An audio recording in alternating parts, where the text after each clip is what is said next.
Hello, everyone, and welcome back to our weekly webinar series that occurs here on our Facebook page every Friday at noon. My name is Brianna. I'm a Sustainable Transportation Vermont intern, and I'm so excited to introduce our guests today. Today we have with us Dan Dutcher and Michele Boomhower, and they will be discussing why acceleration of the vehicle electrification in Vermont will be needed to meet the state's climate and energy targets. Michele serves as the Division Director of Policy Planning and Intermodal Development, and Dan is a Senior Environmentalist. I'm going to bring them both up now, and we can let them give themselves a little bit more of an introduction. Hello, Dan and Michele. Hi there. Hi. How are you doing? Great. It's awesome to be here with you today. And this is such an exciting topic, and these are exciting times in terms of vehicle electrification. We're anxious to share all of the efforts that have been advanced to date and are thinking around activities moving forward. I've spent my career in Vermont, where I grew up, advancing regional planning initiatives and now statewide activities and efforts. And it's really exciting to be part of a sector which is going to help us achieve multiple objectives in terms of clean energy, affordability for Vermonters, and continuing to strengthen our state's electric supply delivery in terms of opportunities for utilization of excess capacity for electricity to create clean transportation. So very exciting times. Dan? Yes, hi. Great to be here. And I totally agree that these are exciting times. The technology around electric vehicles continues to advance by leaps and bounds.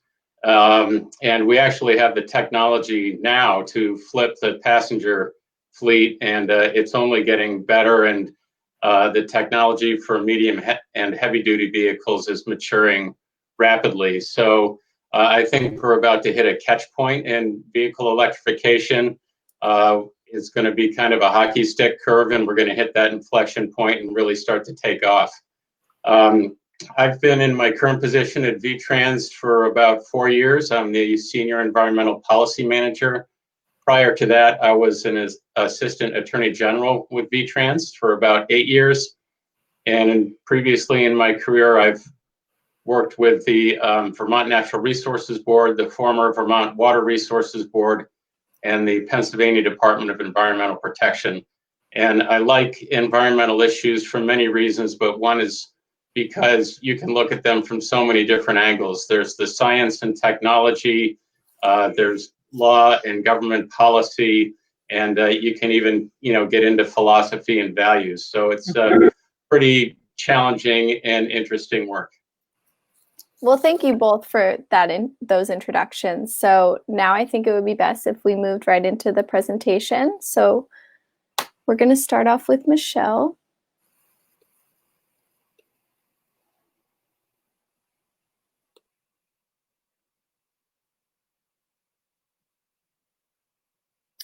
All right. So I think we all know the topic today. And if you want to move right on to the next slide.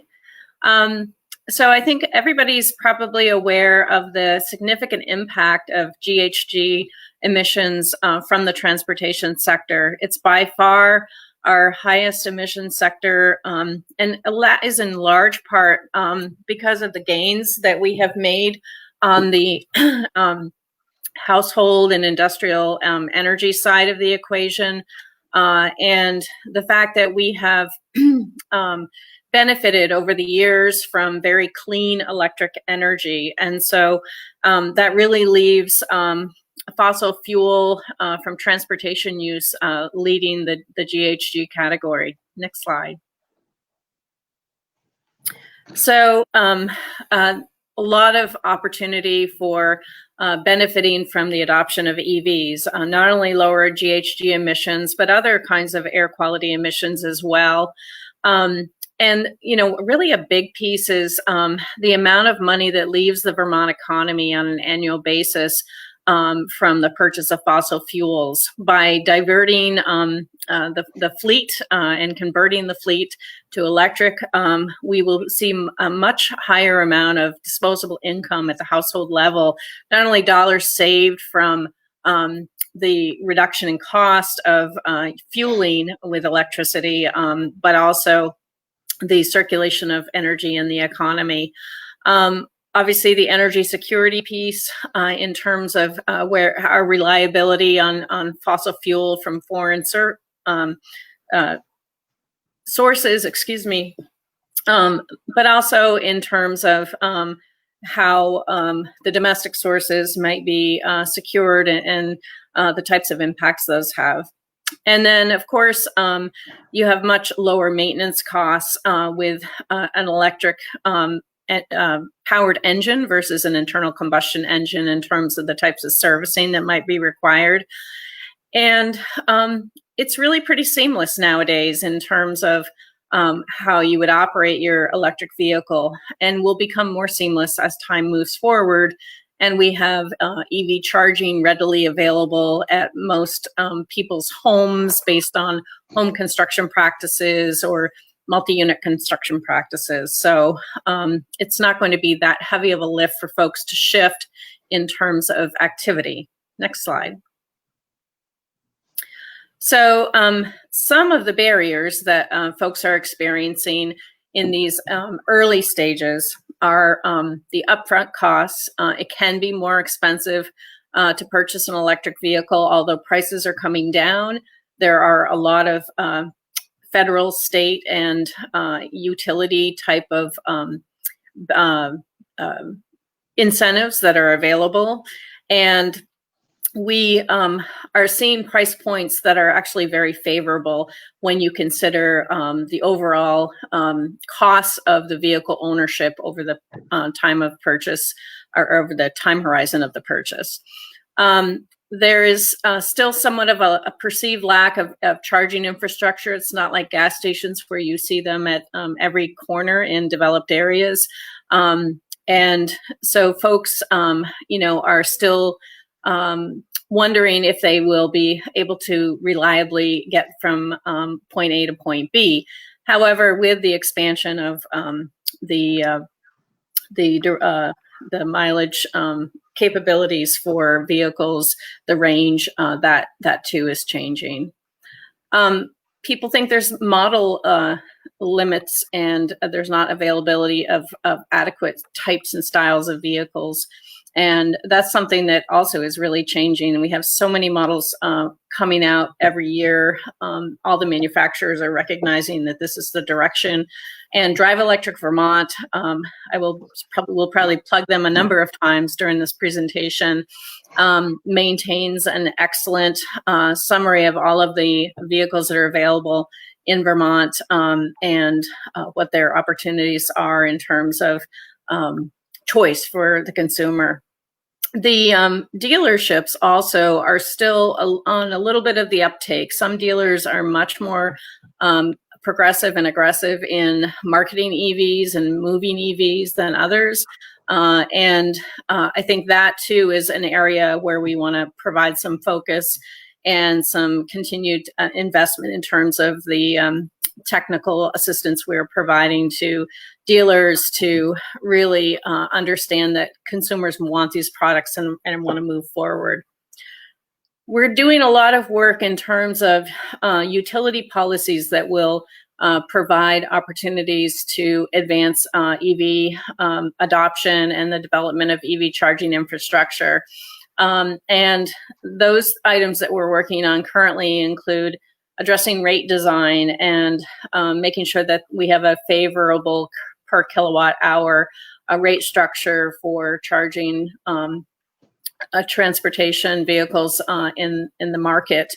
Also understanding, how we can work with consumers to do appropriate time of day, day of week charging to better address how the grid demand might be fluctuating and wanting to have the most advantageous charging timing occur.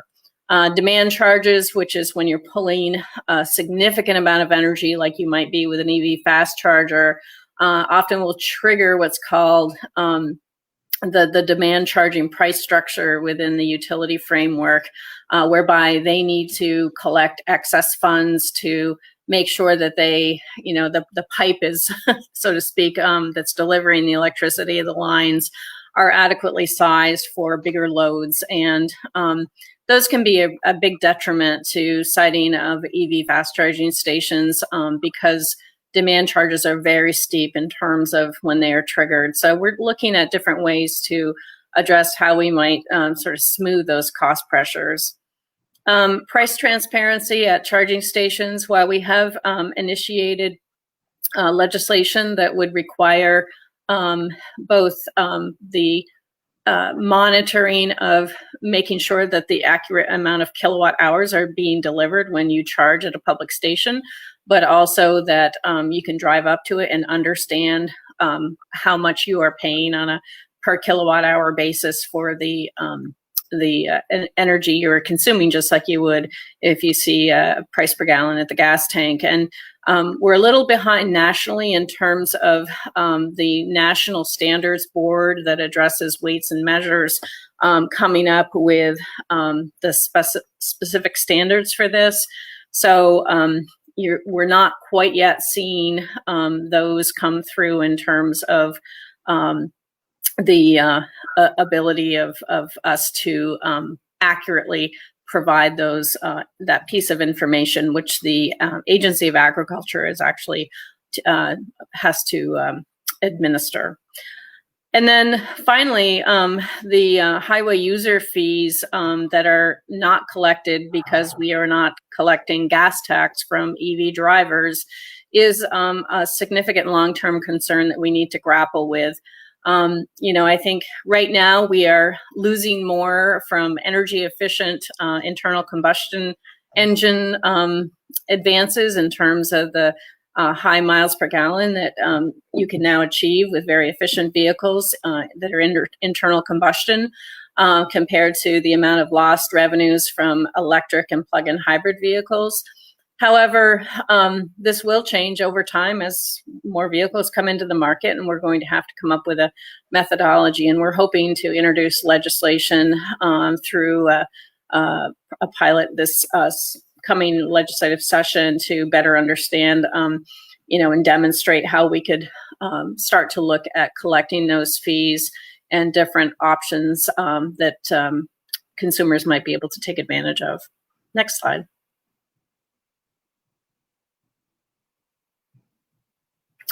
All right, so where do we stand right now? We have almost 4,000 EVs registered in Vermont, and that compares to 1.5 million across the US. Interestingly, we rank 5th in the US on per capita EV registration, so we're really ahead of the curve in terms of adoption of EVs, given the size of our state. On charging infrastructure, we've made great strides in the past few years, in particular with implementing the Volkswagen settlement funds for the emissions violations that VW had, and we were granted resources as a state to make up for those violations. And in the scheme of the 240 charging stations, we have about 25 fast charging stations included in that, and we are going to be fulfilling the goal of having a fast charger within 30 miles of all Vermonters with the installation of about 11 new fast charging stations that will be coming online over the next 6 to 8 months, or I should say 6 to 12 months, depending on the installation framework. We got a little behind because of COVID and the inability to access some of the equipment that the vendor was hoping to have installed this year. On the transit side of things, we have actually either have on the road or on order, but have been awarded funding for 14 electric transit buses. 2 of them are currently on the road. And the Agency of Natural Resources, through the VW settlement, actually has a electric transit and school bus pilot project that they are working on. As we know, we really need to have 50,000 EVs on the road by 2025 as a target in the comprehensive energy plan. And with only 4,000 on the road in 2020, we look a little weak on meeting that target. However, with the EV incentives that have come into play through our partnership with the legislature, and hopefully more to come, we are still cautiously optimistic that we will get closer to that goal and maybe make it to 50,000 by 2025. We also are going to need to do more in terms of workplace charging, multi-unit charging in terms of where families live, and apartment buildings and that sort of thing. The DC fast charging on highway networks is important in terms of the fact that about 25% of our gas tax revenues, actually more like 28%, come from folks that are traveling to and through Vermont, not necessarily Vermonters who are living here. And so we need to be able to account for the fact that folks that are traveling to and through Vermont will need to charge, and we'll want to collect those revenues at some point when we begin to apply charges to public charging stations, and are looking to make sure that we have the opportunity to accommodate all of the folks traveling through Vermont. Next slide. Okay. We're going to talk a little bit more about the policies and programs for electrification. I mentioned a few. Obviously, the Global Warming Solution Act was passed by the legislature this past session, and the Agency of Natural Resources and the legislature are working to establish the council and to begin to ramp up for how that work will be supported by the work we already have in place, as well as new new efforts that we will be bringing on board, hopefully, and hopefully, other funding streams. The reauthorization of the transportation bill it's a multi-year bill, usually a 5 or 6 year bill, and we're on a continuing resolution right now for advancement of that, the current bill, but we hope to have a new bill in place next year, which will maybe support the efforts as well. So I think at this point I turn it over to Dan. Is that right? Yeah, that makes sense. Thank you. Okay, thanks, Michele. So I'm going to talk about some of the additional policies and programs that Michele didn't mention, and maybe go into a couple that she did mention in a little more detail. We do have a new plug-in electric vehicle incentive program in Vermont. And I should clarify too that when we talk about electric vehicles, this means plug-in electric vehicles. We're not talking about hybrid electric vehicles that don't plug in. Those are really considered conventional technologies that don't need public support. We're working on trying to increase the market share of plug-in hybrids and pure battery electric vehicles. And collectively, those are known as PEVs, and sometimes we just call them EVs. So the new PEV incentive program applies to new vehicles. It includes both sales and leases. There are income eligibility requirements. Those requirements changed on July 1st. The income eligibility used to be linked to household income. That carried with it some challenges and impracticalities. So now it's based on adjusted gross income, and the amount of the incentive basically just depends on what kind of tax return you file. I think I've got a little table up here, or I did.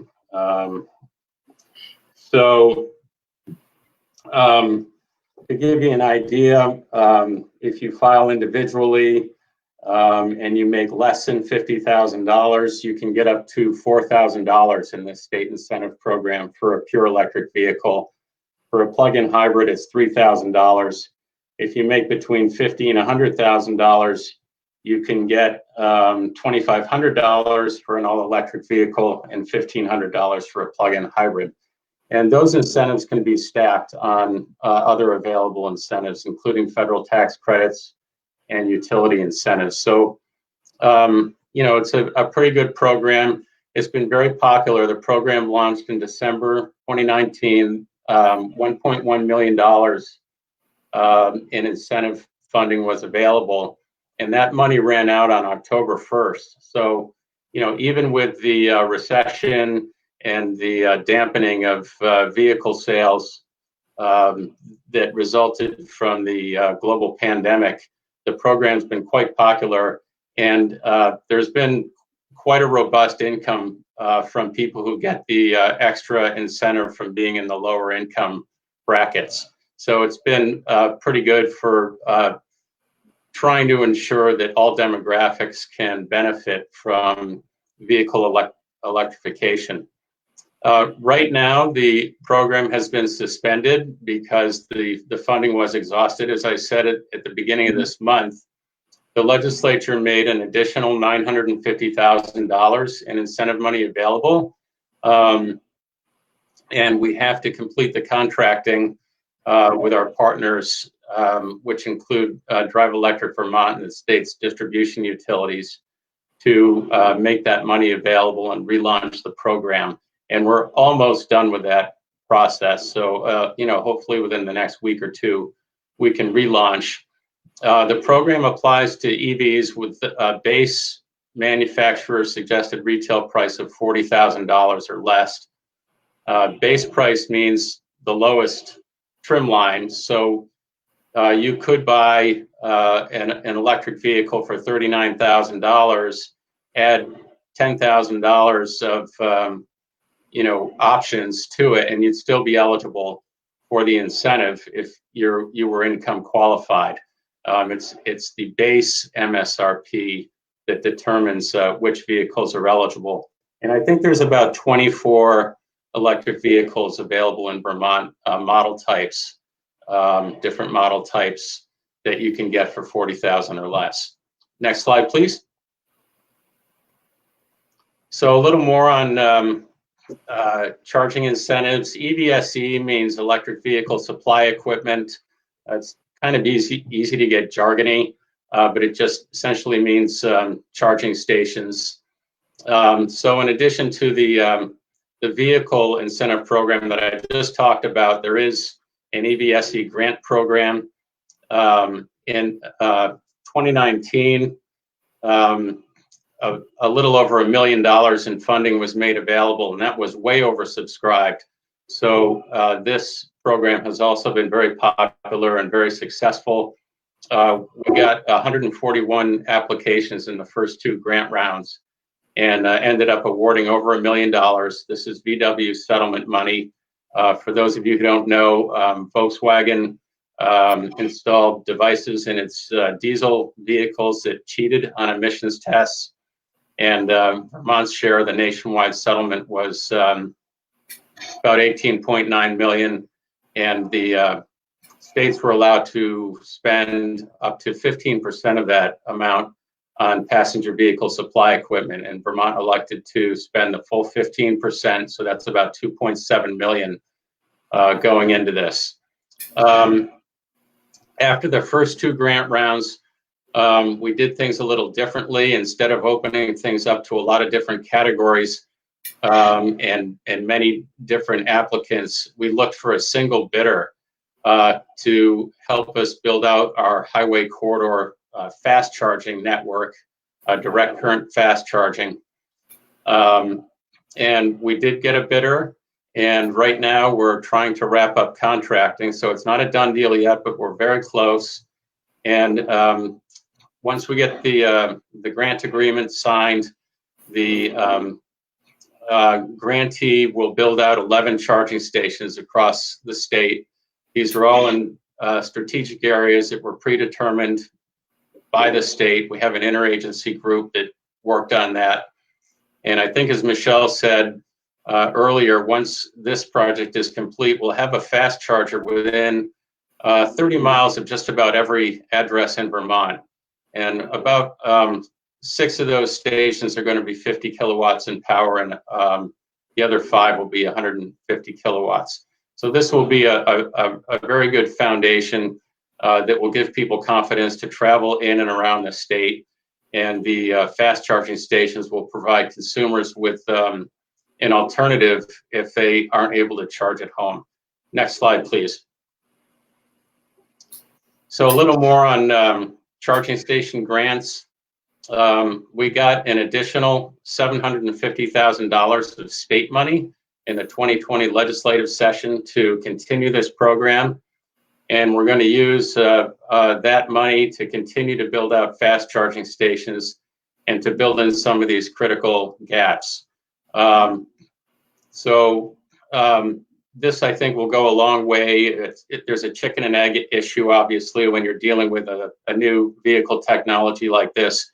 You need charging stations to give people confidence to buy these vehicles, but you also need a lot of vehicles to make the charging stations profitable. So, right now, we want to have this solid foundation of chargers to give consumers confidence to increase the market share of electric vehicles. And then, eventually we won't have to do this anymore, and it'll be a profitable industry on its own.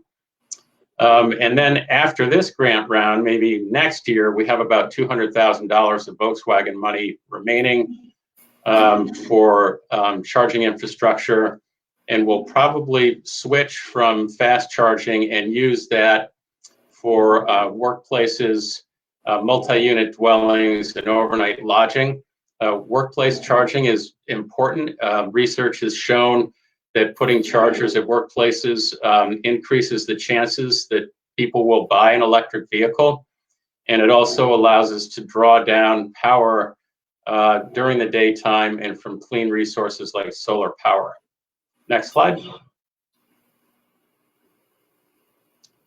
Consumer awareness is important. It's consistently identified as something that's very important to work on to try to accelerate vehicle electrification. As Michele said, in Vermont, we rely heavily on Drive Electric Vermont, which is run by VEIC. Vermont agencies contribute to DEV funding, and DEV supports a variety of stakeholders. That includes providing technical expertise and administrative support for some of our incentive programs. Electric distribution utilities, auto dealers, and consumers can all benefit from what DEV is doing. They have a website. It's a very good website, and it's a great place for consumers to go if they'd like to get more information on electric vehicles. Next, please. Michele did give us a little preview of some of the work going on relating to electric distribution utilities. One of the interesting and challenging things about accelerating vehicle electrification is that it's a kind of multidisciplinary and multi-agency and organization effort. The state agencies work a lot with each other. There's a lot of overlap in the work or interaction, I should say, between the Agency of Natural Resources, VTrans, Commerce and Community Development, Public Service Department, Buildings and General Services, Department of Health. We all try to intersect and work together on this effort, and the utilities are a big part of the process. A lot of people ask, well, are we going to have enough power to power all these electric vehicles, which can be a huge draw? And the answer is yes. I think there's near unanimity that there's ample headroom in the electric grid in Vermont to at least handle the electrification of the passenger fleet. There may need to be localized upgrades, transformers and substations and that kind of thing. And the effect of this is anticipated to be downward rate pressure for all consumers, because the power companies will be selling a lot more electricity as a result of vehicle electrification, but they can probably do that mostly with fixed costs. So that should allow electrical rates to go down. It's possible that some larger scale upgrades will be needed as we begin to seriously electrify medium and heavy duty vehicles. Rate design is something we're continuing to work on. We're looking into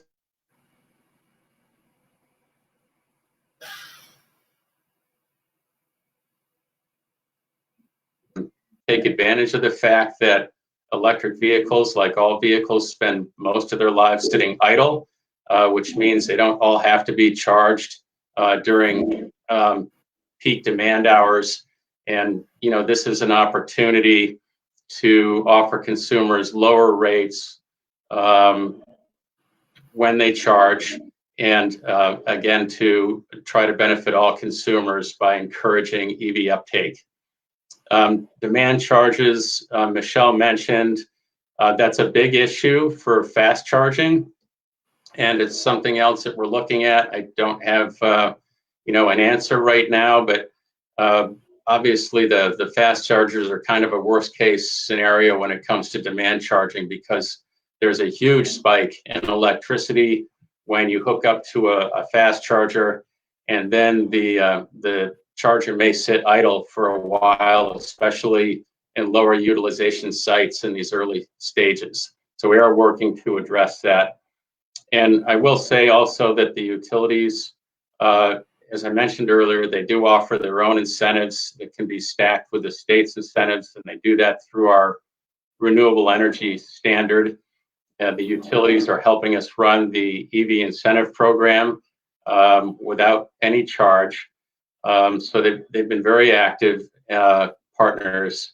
And Green Mountain Power also offers a make-ready program, which means they'll cover up to $40,000 of the costs of extending three-phase power to fast charging stations that are going in, and they'll handle the transformer and some of the other work, which is a big help, and essentially leaves the charging company just with the responsibility of the work right there on site. Next, please. Michele also mentioned weights and measures, so I don't think I need to do much more here. We're waiting for the National Institute of Standards and Technology to come down with protocols.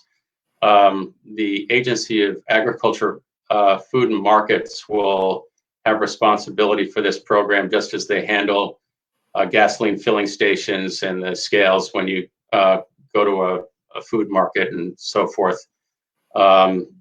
Right now, as a result of legislation a year or two ago, EVSE operators were given the authority to charge by the per kilowatt hour without having to be a distribution utility or apply for a certificate of public goods. So that was good forward progress. But they also have the option, the charging station operators, of assessing flat fees and time of use fees. And consumers, could end up sort of juggling three different rate structures for one charge. So far, we haven't gotten many complaints about that, but it is something we're continuing to look at. Next, please. And just pretty quick on signage, we do have a signage policy. We have a lot of charging stations around Vermont already, as Michele said. They just tend to be a little lower profile than gasoline filling stations. So we do have wayfinding and directional signs that have all been approved under national standards. And I think that probably about covers it. I think many people who drive electric vehicles use their apps to find charging stations, but we think the signage will help people be aware of where charging stations are if they might not be actively looking, and it might help in navigating the charging stations. Next, please. I think this is back to you, right, Michele? Yes, Dan. Okay. Thank you so much. I touched upon this earlier in terms of the need for users of the highway system to pay a fee, and that's what the gas tax does. And we are going to have to come up with a measure for that to occur with electric vehicles. And so stay tuned for more on that. I don't think I need to say anything more about this, but we're hoping this legislative session to make some advancement in this area. Next slide. This was just more of the communication around this. And the types of things we're looking at would be, a potential voluntary program where a person might pay based on the miles they drive. There are different ways to track miles driven. A once a year check-in with when you get your vehicle inspected would be one way. The state of Utah has come up with a system where they use a device that is in your vehicle that can either track only the miles driven or it can track where you drive the miles. For instance, if you drive a lot of out-of-state miles and you're paying gas or you're paying taxes in another state, we are not so concerned about those miles, but we really only want to capture the miles you've driven on Vermont highways. And so you may feel it's more advantageous for you to have your miles tracked and where they're driven so that you can pay a lesser fee. Some states are also looking just at a flat fee based on your registration of your vehicle in the state. The only disadvantage to that, as I mentioned, is that would not capture any resource from folks that drive on Vermont roads from out of state. And that's where we would hope to have a per kilowatt hour fee collected at the charging stations that are more likely to be used by out of state vehicles. Next slide. Okay. This is a wrap up and then we'll get to some questions. So I think we've made really great progress, particularly in the past 3 years on the different policies and programs we need in place to advance electrification of the state's fleet.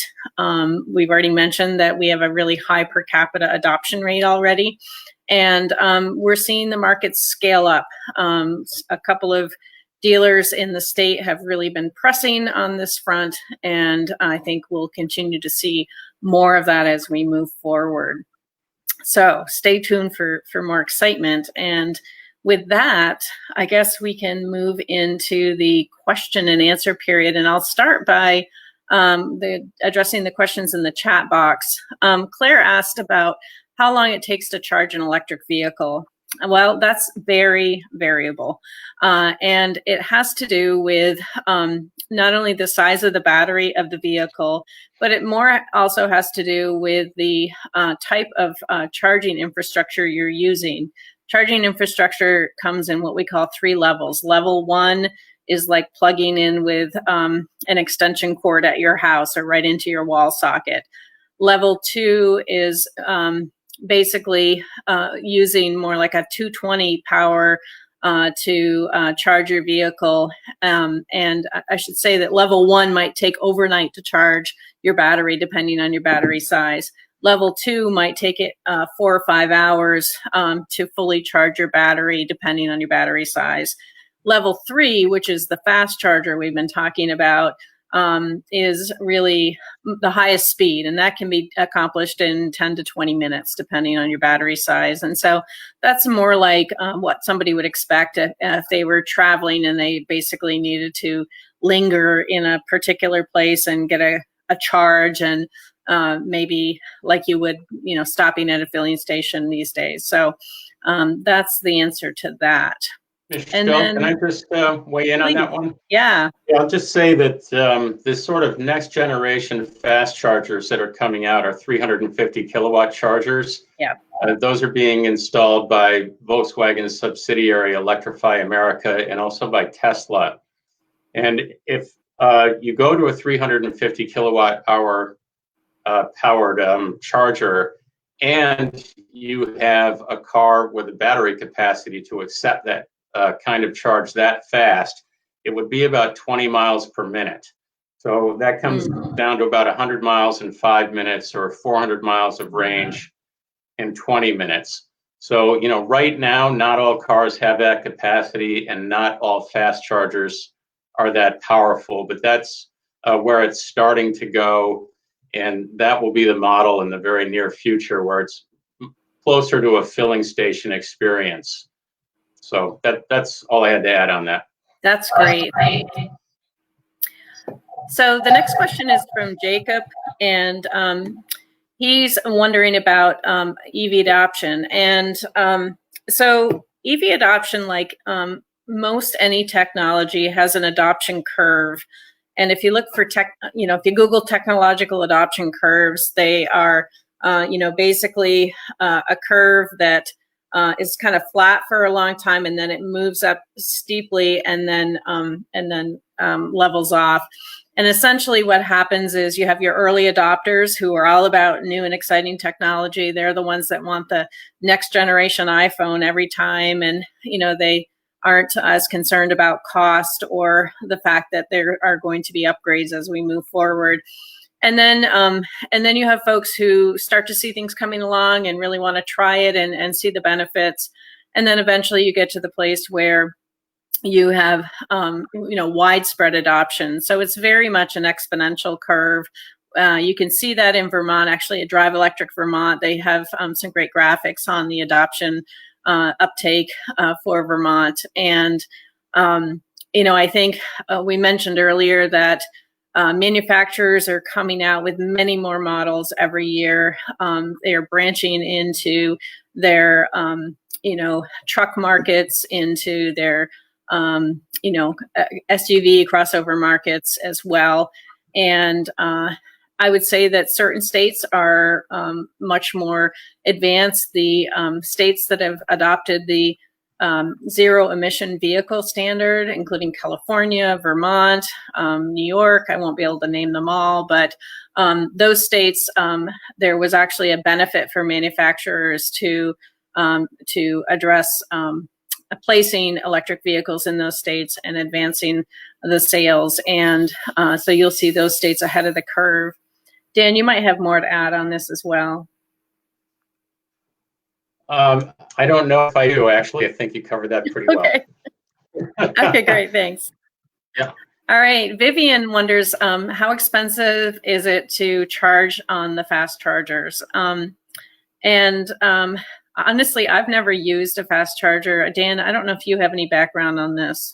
I was trying to look something up, and I wasn't quite able to get to it. And as we said earlier, it's there's not an easy answer, because sometimes there's a per kilowatt hour charge. There are holdover fees on fast charging, and that's quite right, because you don't want somebody who's fully gassed up and then, walking around, having dinner or shopping in the mall and using up the parking space. And then there can be, time-based fees and so forth. So unfortunately, I think I'm going to have to send Vivian to Google for the answer to that. But if anybody wants, they can follow up with me directly afterwards, and if I don't have the answer, I'll find it. Well, thank you so much for that presentation and answering those questions. We're running a bit out of time, so I just thought I could ask one more, if that's all right with you both. Yeah. The last one is just, many people are concerned that vehicle electrification will shift emissions to the grid. What are your thoughts on this? You want me to take that? Yeah, why don't you start with this one, Dan? Sure. Well, it's a perfectly excellent question, but it's not a concern at all. Vermont in particular has a very clean grid, and the national grid is becoming cleaner and cleaner as renewables begin to take up an increasing share of our power supply, and as coal fades out. So I do have some numbers on this. In Green Mountain Power's service territory, where over 90% of the electricity comes from non-fossil sources, an electric vehicle represents an 80% decrease in life cycle emissions compared to an average combustion vehicle. So that's the equivalent fuel economy of 120 miles per gallon of gasoline. So certainly in Vermont, the top way to address carbon pollution is to have more Vermonters drive electric. And while our grid is cleaner than many other parts of the country, it's still, even if you don't have a super renewable grid, it's still a benefit to drive electric because electric vehicles are much more efficient than combustion vehicles. They lose a lot less energy toward heat, is another way of saying that. Well, thank you so much for answering that. And I think we're going to wrap things up now, but is there anything else you'd like to say before we end? I'd just like to thank everyone for their interest in this topic and for the work of Sustainable Transportation Vermont in raising awareness and keeping these issues at the forefront. We are very excited about the coming years and feel progress will be in our future as we work to decarbonize the transportation sector. Well, thank you for that. And we are very appreciative of you both being here today. And hopefully we can have you back as these projects progress and talk about them at a different time. Sounds good. Thank you very much. All right. Well, thank you everyone for tuning in. And we'll see you here on next Friday at noon.